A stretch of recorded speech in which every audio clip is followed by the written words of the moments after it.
So I took over as president 6 years ago, and we sat down as a relatively new committee.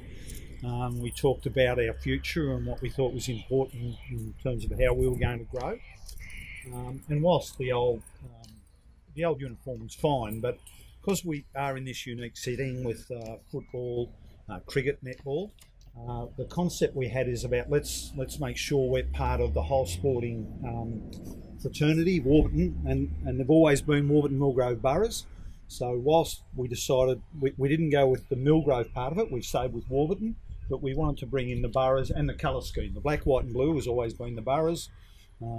So we wanted this to be seen as part of the normal evolution of sport. You go cricket, footy and then the bowls. So it's sort of a long-term plan.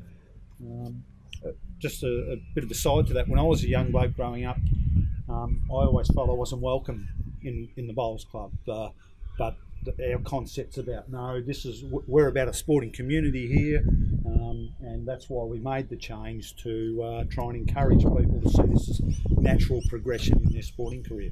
You mentioned off camera before about the polo top you're wearing, yep. And tell me about that and what's going to happen in the future with that. Well, our theory is this is a football club polo, but we've been talking to both cricket, netball, which is part of football, and of course the Bowls Club as well. We're looking at having one for all codes, so we'd all have exactly the same logo. It's much easier to buy them in bulk and things like that, and it's about this Warburton borough's identity as a sporting area.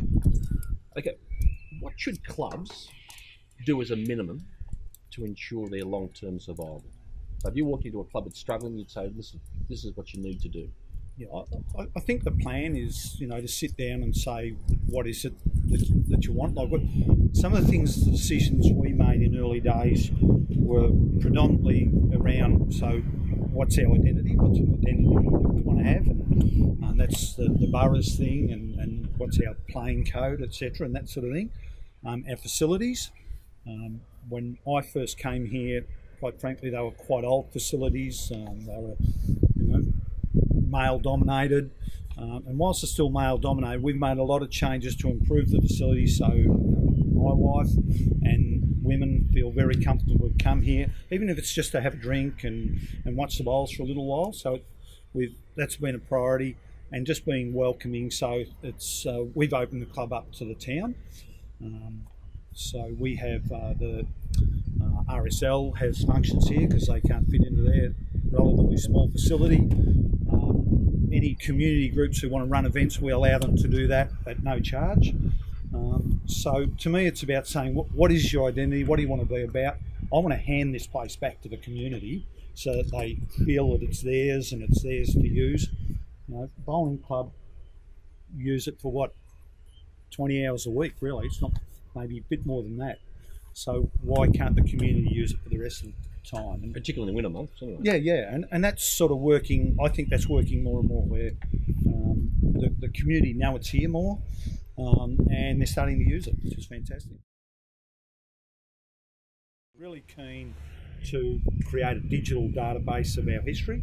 So there's a couple of us are going to start a project on capturing that, so people will be able to sort of inquire on a family name or something like that to see what sort of contribution they might have made or what they've won in terms of events over the years. So and you can access that on-site or online is our plan. Now, this is very early days at this stage, but it's something that a couple of us are very passionate about, so we'll be working on over the next year or two.